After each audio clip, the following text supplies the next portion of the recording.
good afternoon. I will try to keep you awake at this early time in the afternoon. And so, as Wendy was saying, please keep your questions for the end, and we'll have time for Q&As.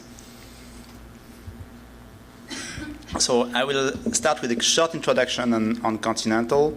Continental is a very large company with activities. The public that usually knows the activities of Continental in tires, rubber activities, but we actually have 5 divisions. 2 of them are tire and rubber, and 3 of them are all automotive electronics for passenger cars as well as trucks and commercial vehicles in general.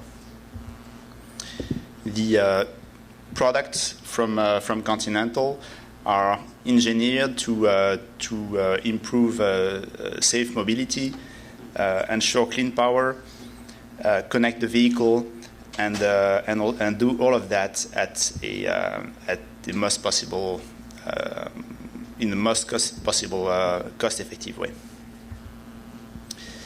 So, first, some definitions around electronic logging devices.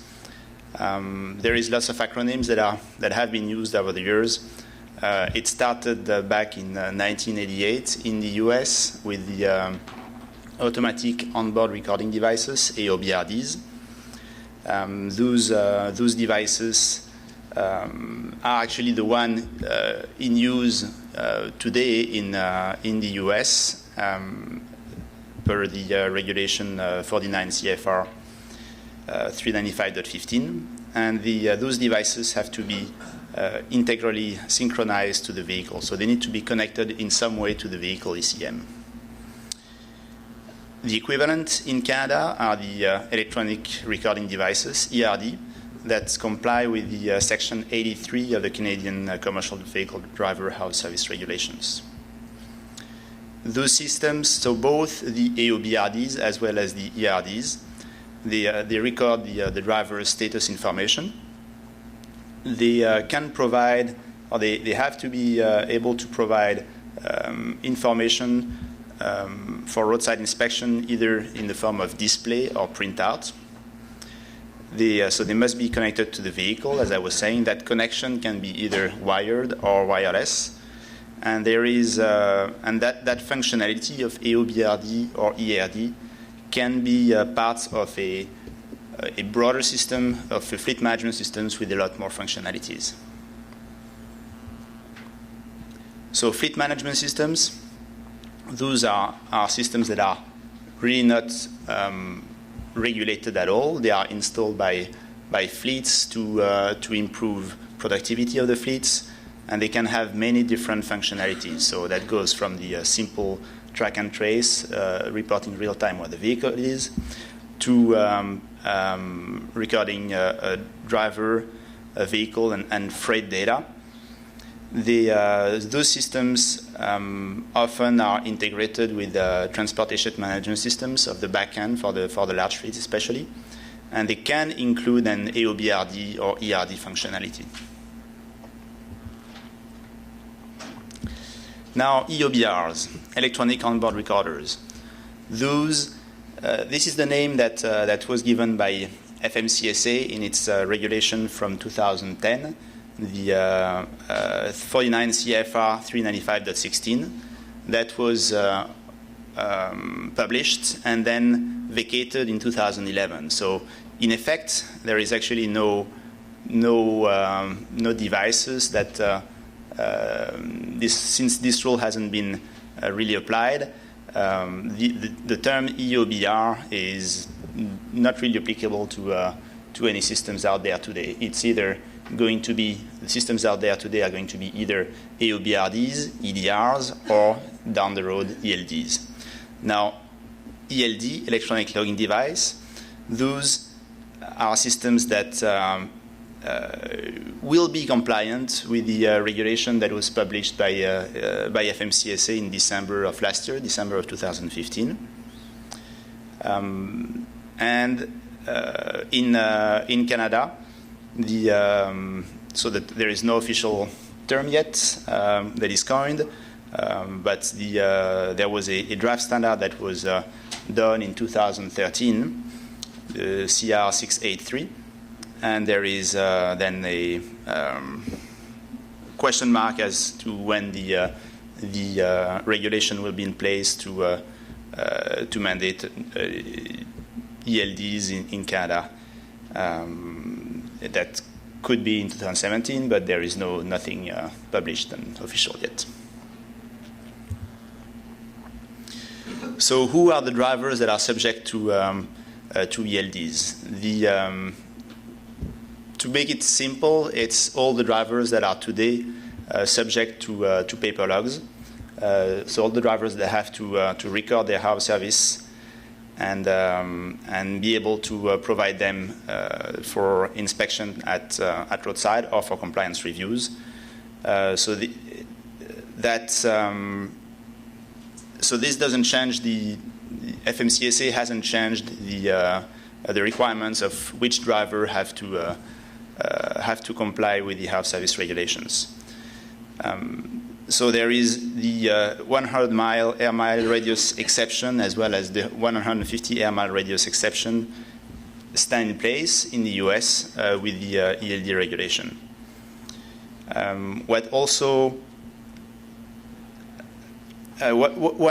One exception when that is compared to the previous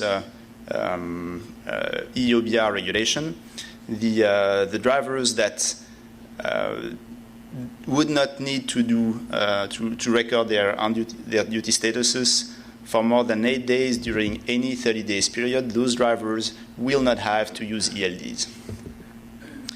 Also, another new exception: the driver-way, tow-away operations. Those will be exempted for the mandate. And finally, there is a technical exception for vehicles, for trucks that are or buses that are older than the model year 2000. Those vehicles will not have to be equipped with ELDs.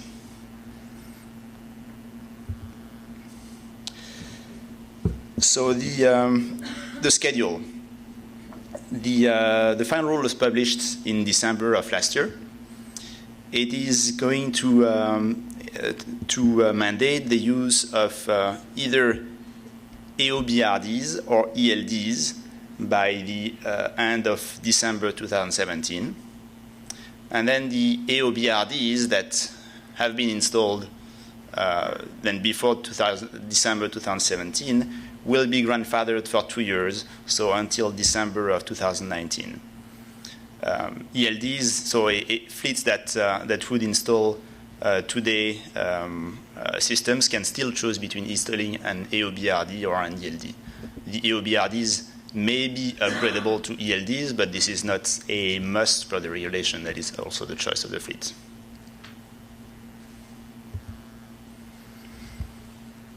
So the technical requirements of the rule.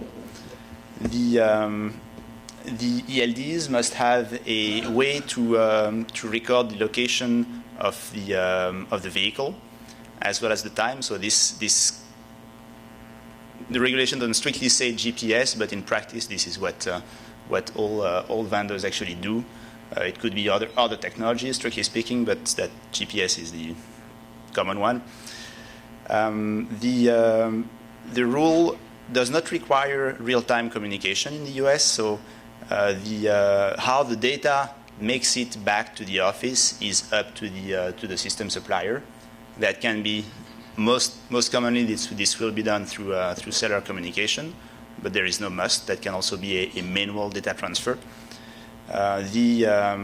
Because the report of duty statuses have to be submitted to the carrier's office every 13 days. That doesn't change compared with today's paper world. It's the same time requirement for the drivers to submit the logs back to the office within 13 days. The LDs have to be synchronized with the vehicle ECM. This can be done in several ways. So it doesn't have to be a wired connection. It can be through a hardware that is installed in the vehicle and then wirelessly sends information to another mobile part. But the reason for the integral synchronization with the vehicle ECM is to be able to detect power off as well as disconnection from the vehicle, and those events must be detected and recorded. There is multiple security requirements in the rule regarding using checksum, encryption of data, public key, PKI, which stands for public infrastructure, so some keys to digitally sign and identify where the data comes from. And there is also requirements to have a unique driver identification. That unique driver identification, though, is at the supplier, ELD supplier system level. There is no standard for a unique driver identification across the board, so that's a limitation. If a fleet or driver installs two ELDs from two different suppliers, then that driver will be able to have two different IDs because there is no standard across the board for driver identification. The rule also requires to have minimum diagnostics capabilities, that is to identify when an ELD works or doesn't work, and the basic fault codes for ELDs that have to be reported in a standard file format to the carrier's offices, and also made available to enforcement when requested, especially for compliance reviews. There is no change in the data retention requirements in the office of the carriers. So the data still has to be kept for 6 months in the office of the carriers, and for roadside inspection, the last 7 or 8 days have to be available in the vehicle when requested by enforcement.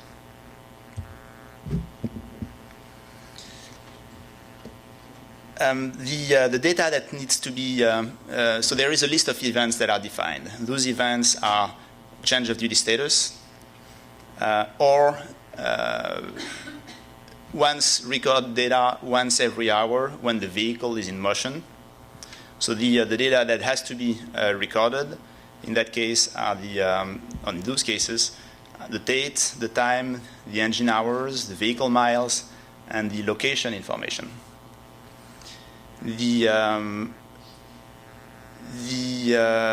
So the general identification information is both for the driver, it is for the driver, the vehicle, the motor carrier, and the shipping documents.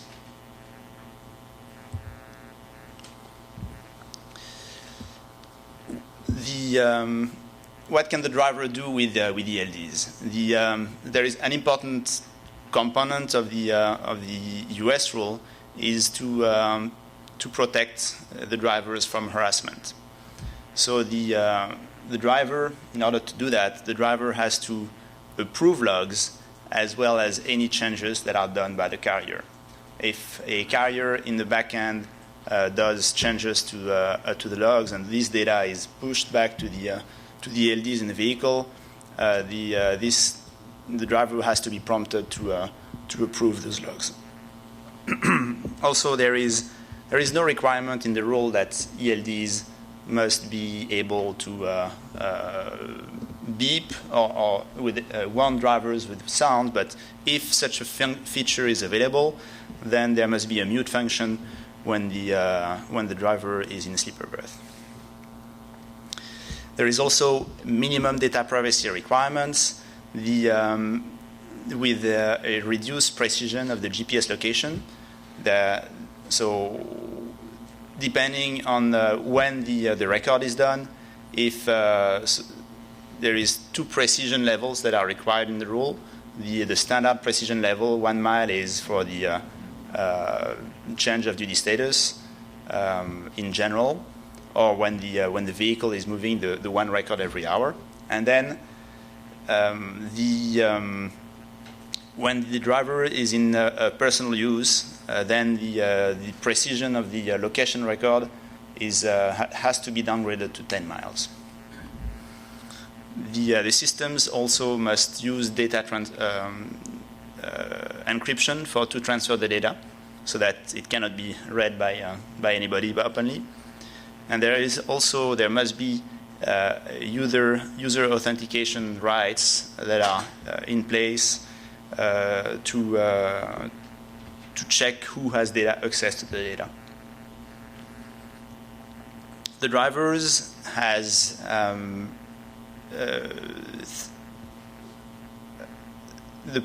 must have the possibility to choose the personal use, which is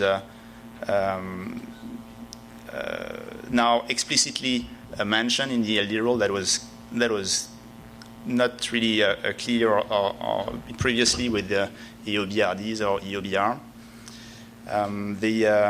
The driver must also be able to select yard moves and the short haul exemptions, the 100 or the 150 miles radius.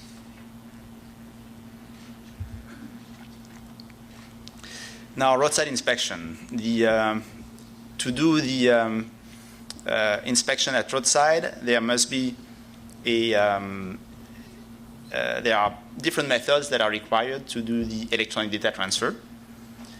It can be done either through a model that is called locally or wirelessly.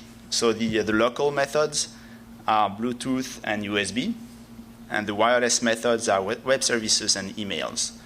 So every system, every ELD system has to implement at least one method, the local or the wireless. Systems could also implement both, but the minimum is one. And then the enforcement officer, upon an inspection, will ask from the driver which method is the one that is possible for data transfer, local or the wireless, and then the officer can then request if it's the local, for example, to use Bluetooth or USB, or if it's wireless, to use web services or email. In addition to that,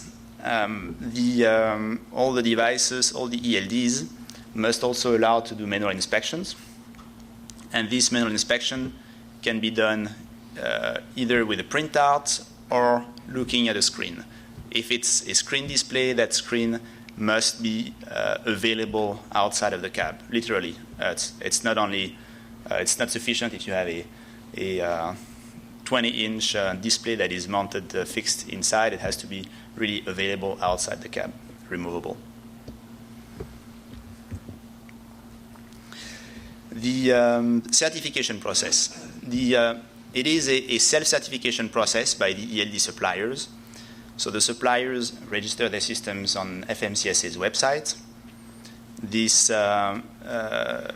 website includes some details about the hardware variants, the software variants that is self-certified, and then FMCSA publishes all the time then the list of self-certified ELDs. It's important to note that at this point, since it is self-certification, if a system is listed on FMCSA's website, it actually doesn't ensure that it is fully compliant. It is just that the ELD supplier has self-certified the product. And that's an issue that we'll talk further on later. The FMCSA has published a compliance test procedure. This test procedure is optional. The ELD suppliers can choose to follow that procedure. They don't have to. If a supplier has estimate that they have an adequate method to do the self-certification without using that procedure, that's fine. Then the FMCSA can conduct audits of the ELD systems.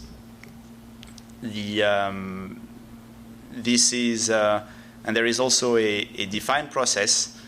If FMCSA finds issues with the systems that are self-certified and registered, then there is a process for FMCSA to ask those suppliers for which they have found issues to correct the deficiencies And if this is not done within a period of time to be determined, then FMCSA would remove the ELD systems that they found as being non-compliant from the website.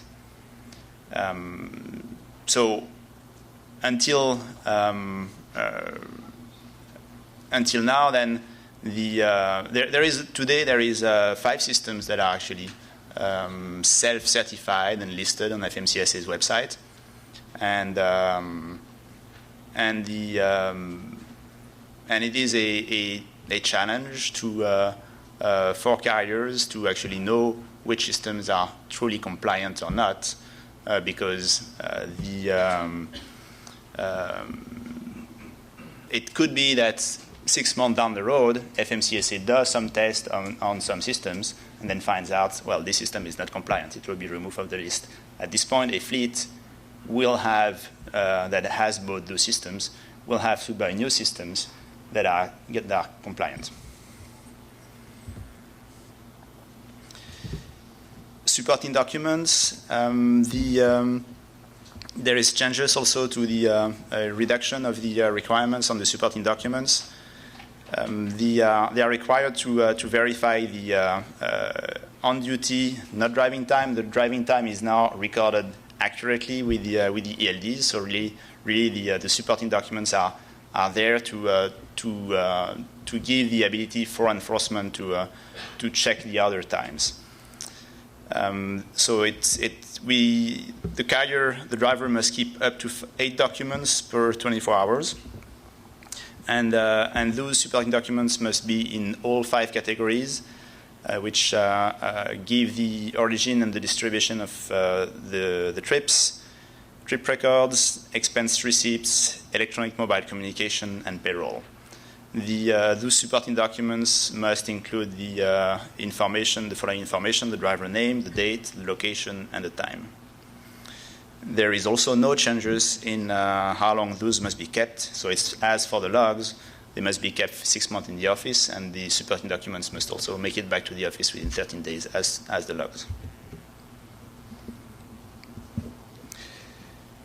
So what are the challenges ahead with the ELDs? There is a legal challenge that is underway. Actually, FMCSA just filed the answer to that challenge. So the legal challenge from the Owner-Operators Independent Driver Association.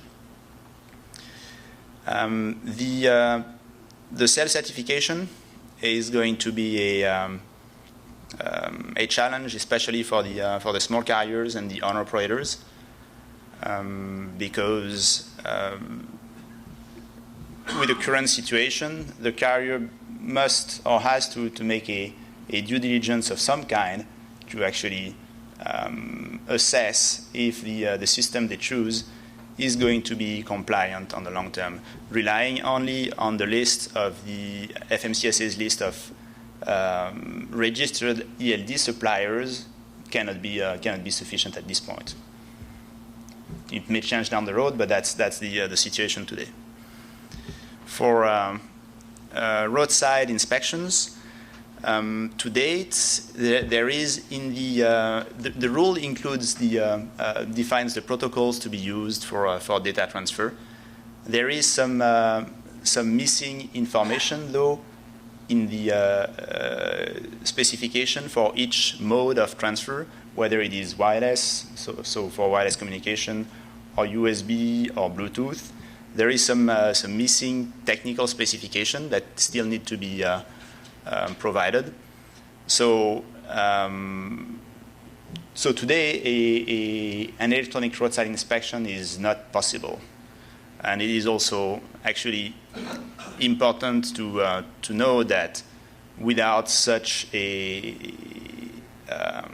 ability to do an electronic data transfer at roadside and test it, it is questionable how it is possible to self-certify a product today, because you effectively cannot do a data transfer.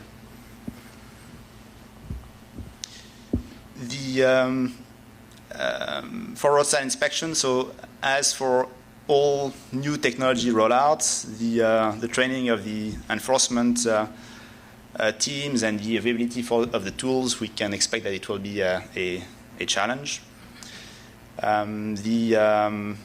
Also with the manual inspection at roadside on displays,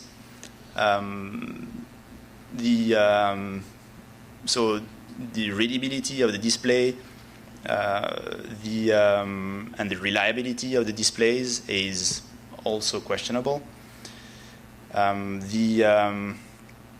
So there is the content of the displays of what has to be shown is defined. There must be the graph grid. So the exact it's not a line-to-line definition though. So there will be some variation, and with mobile displays, things like who is responsible when the display falls, that's still up in the air. Also for smartphone solutions, how reliable is it to be for enforcement when looking at software information on the smartphone? It is very easy to do a smartphone app that shows perfect logs. So, of course, if that there is some challenges to more difficulties if you want to make that information on the display match the supporting documents, that's more difficult.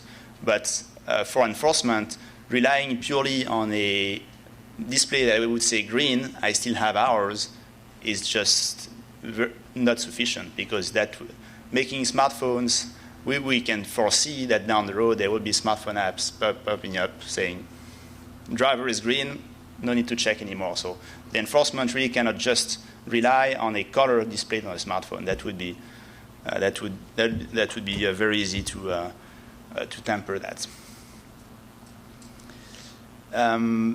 Also, in the US, the truck leasing companies are going to be impacted by the lack of interoperability standards. So ELD systems from one supplier will not be interoperable with systems from another supplier. That's not in the rule.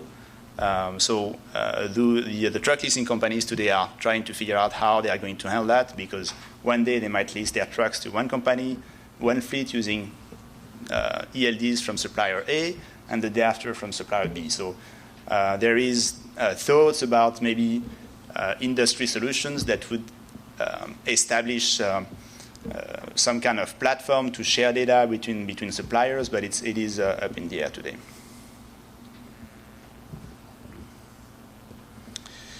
So for industry, the challenges are going to be the cost of ELD. Although since it's an open market, there is many suppliers already out there. So the cost of the ELDs has already gone down a lot compared to what it was even 3 years ago, and that's probably going to be the lowest challenge, the cost of the systems today, with the competitive environment that we have. A much bigger challenge will be for the fleets to actually adapt their processes to a full, strict compliance with the house service rules. Today, if a driver is 15 minutes away from the terminal or from wherever he needed to go, that driver will just go, and then that will be rounded up as in the logs. With ELDs, the record is down to the minute, so that there will not be that flexibility. It will be then left to the enforcement officer's judgment what is adequate or not. That means that the fleets have to really look very closely at their routes and to some extent reorganize their operations to make sure that they plan things really to be 100% compliant from the beginning. And even if a fleet today is doing a good job as staying compliant, that will mean changes for all fleets. So I already talked about the certification, self-certification challenges, how to choose an ELD for the fleets. which systems are compliant. This is really another big one. The fleets have to do their own estimations, and that's fine for the large fleets that have also an IT department. The smaller fleets, the operators, are going to be more challenged to do that. They don't have the resources to do a thorough test of the vendors. Also, with other challenges for the industry, for the fleets, with the data privacy and the data access rights, there is basic requirements in the rule that are handled. So that should be sufficient for most of the fleets. And the fleets actually have the ability to choose vendors. That vendors may also offer different level of data privacy and security in their systems. So it's also up to the fleets to actually select a vendor that meets their own requirements that may be higher than what is required in the rule.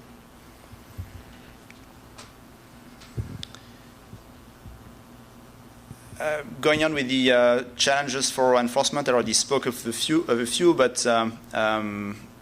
so the access of the data at roadside, whether there is cell reception or not, that is handled in the FMCSA's ELD rule because there must be the ability to do manual inspection. But if an ELD system uses the wireless data transfer and there is no cell reception at the location of inspection, then no data transfer will be possible for that inspection. It will have to be a manual inspection. Then another challenge long term for the enforcement will be to trust the data, to know which devices can be trusted. This is also linked to the self-certification of the systems, which systems can be are actually truly compliant. And down the road, there is also some risk with the tamper resistance of the systems. It completely relies on the ELD suppliers to establish to design systems that are tamper resistant. There is only the ELD supplier has the ability to detect if the records provided by the drivers have been manipulated or not. That ability doesn't go through all the chain to the enforcement. So that's a risk long term that at some point may need to be revisited. And then the cost of implementation also for enforcement to acquire the equipment that may be needed to do the electronic data transfer. Now coming to Canada, so there is there was a draft technical standard that was done in 2013 with the direction and goal to be compatible with the US ELD rule. The mandate schedule for Canada is not, there is no official schedule available yet, but Transport Canada did announce that ELD will be mandated to match the US. It's questionable whether that will be attainable. The technical draft standard that was done back in 2013 required manual inspection only, so no data transfer. That manual inspection is to be done with a printout or display. And the data transfer of the devices to the office can be done by any method. It can be cellular, it doesn't have to be. So it doesn't have to be wireless. It can also be with a manual methods or like USB sticks or others. The devices, as in the US, so this is fairly very consistent with the US requirements. The devices must be connected to the vehicle data bus. And the certification process at this point is also to be determined, how that will work out, what will be requested in Canada. So there is lots of systems today on the market, and we can expect that that will continue to be the case. There will be more vendors coming to bring in new products because of the needs and the existing market. So I'll give some three big categories of systems that will be visible on the markets. The first one would be a fleet management system with an ELD functionality.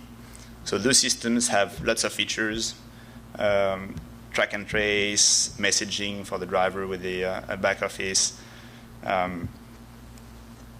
vehicle behavior monitoring, vehicle remote diagnostics, so that the fleet can see in the office any diagnostic trouble codes that show up and take actions to reroute the vehicle. Navigation, so real-time navigation taking into account traffic, lots of features. And those also the systems most of the time can also have and comply with the ELD requirements to have the ELD functionality. Those systems normally rely on having a display outside of the cab for the manual inspections, and on wireless connectivity for the data transfer at roadside. Another big category of systems, the smartphone, tablet-based systems. So they consist of an app that is on a smartphone or a tablet, and that smart device is then connected through Bluetooth to a black box that is installed in the vehicle. It's important to note that to be compliant, that black box must have some kind of intelligence. It's not just streaming information from the vehicle and all records to be done in the smartphone. Because if you do that, if you don't have any intelligence residing in the black box in the vehicle, then you cannot detect events, the power on, power off, and more importantly, if the vehicle is being driven without driver identification, which is a key requirement to avoid tampering. So here, that's also another challenge for enforcement and for industry, for the fleets. Just because you have a black box, something connected in the vehicle, doesn't mean it's compliant. You have to be able to really know what that black box is doing to assess if it is compliant. Not to say it's not compliant, it's not possible. Yes, you can have systems absolutely compliant with a black box on a smartphone, but not all of them are or will be. Then the inspection at roadside will be done through looking at the display from the smart device, or potentially a printout if a printer is connected. And then the last category would be a standalone system that is dedicated to specialized more in electronic logs. That is, and that resides in the vehicle. It can be interfaced with other equipment, such as a smartphone, but it's really having that unit in the vehicle really fulfills the mandate and can have a few more functionalities, but not much. Such a system can also have an integrated printer to provide for the manual inspections at roadside. So that's the three large categories of systems. And that concludes my presentation.